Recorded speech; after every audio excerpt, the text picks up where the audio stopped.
और देखिए, इस बीच आपको बता दें, मीनाक्षी नटराजन की याचिका पर सुनवाई शुरू हो गई है। राज्यसभा नामांकन रद्द करने को लेकर सुनवाई राज्यसभा के लिए खारिज हुआ था उनका नामांकन। सुप्रीम कोर्ट ने कहा कि शिकायत भले ही निजी थी, लेकिन कोर्ट ने नोटिस जारी किया, यानी कि वो प्रथम दृष्टया शिकायत से सहमत हैं। तो आपको बता दें कि जिस तरीके से राज्यसभा के लिए नामांकन दायर किया गया था, मध्य प्रदेश से कांग्रेस की तरफ से उम्मीदवार बनाया गया था मीनाक्षी नटराजन को, लेकिन तेलंगाना के एक मामले को लेकर जो उनका नामांकन है वो रिटर्निंग ऑफिसर की तरफ से रद्द कर दिया गया था और इसको चुनौती दी गई। सुप्रीम कोर्ट का रुख किया गया और अब इस पूरे मामले को लेकर जानकारी आपको बता दें कि आज की जो तारीख थी, यानी कि आज शुक्रवार को इस पूरे मामले पर सुनवाई होनी थी सुप्रीम कोर्ट में। और खबर यह है कि मीनाक्षी नटराजन की याचिका पर सुनवाई शुरू हो गई है। राज्यसभा नामांकन रद्द करने को लेकर जो सुनवाई है वो शुरू हो गई है और लगातार जो कांग्रेस की तरफ से यह पक्ष भी रखा गया। और यह आपको बता दें कि अभिषेक मनु सिंघवी जो बाकायदा इस मामले को सुप्रीम कोर्ट में सामने रख रहे हैं मीनाक्षी नटराजन की तरफ से, उनकी तरफ से कहा भी गया कि जो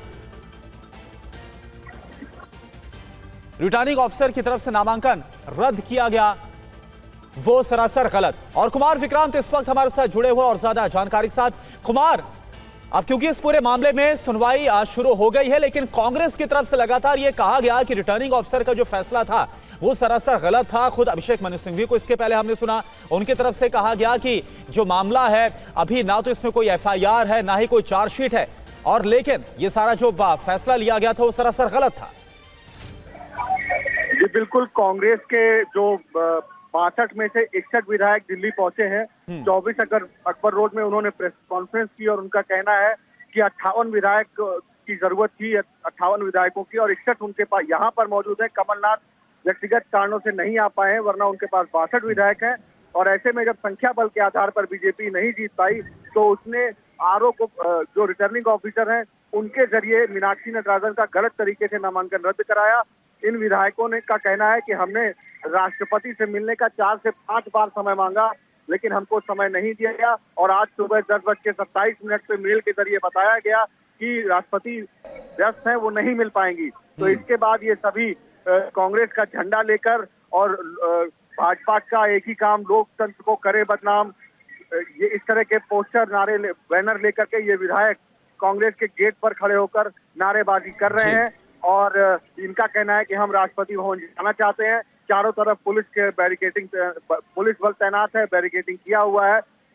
इनका यही कहना है कि जो हमारे साथ ज्यादती हुई है। बिल्कुल बने रहिए आप हमारे साथ कुमार विक्रांत। और जिसका आप जिक्र कर रहे थे, मध्य प्रदेश से जो कांग्रेस के विधायक हैं जो कि इस वक्त दिल्ली पहुंचे हुए, उनकी तरफ से सीट चोरी का आरोप लगाया जा रहा है। राहुल गांधी की तरफ से भी कहा गया कि ये तो सीट चोरी है, और कुछ इसी नारे के साथ जो प्रोटेस्ट है वो किया जा रहा है। मध्य प्रदेश से जो कांग्रेस के विधायक है वो इस वक्त दिल्ली पहुंचे हुए और मीनाक्षी नटराजन के मामले में जिस तरह से उनका नामांकन राज्यसभा के लिए, क्योंकि उन्होंने उम्मीदवार बनाया गया था कांग्रेस की तरफ से, लेकिन उनका नॉमिनेशन रद्द किया गया, नामांकन रद्द किया गया, और बीजेपी के जो 3 उम्मीदवार है वो निर्विरोध इस पूरे चुनाव में चुन लिए गए। अब इसका विरोध और तेज हो गया है और ये तस्वीरें इस वक्त आपको हम दिखा रहे हैं। राष्ट्रपति भवन तक मार्च की जो तैयारी है वो कांग्रेस नेताओं की, और ये जो विधायक इस वक्त पहुंचे हुए हैं मध्य प्रदेश से दिल्ली, विरोध जताने के लिए उनकी तैयारी है।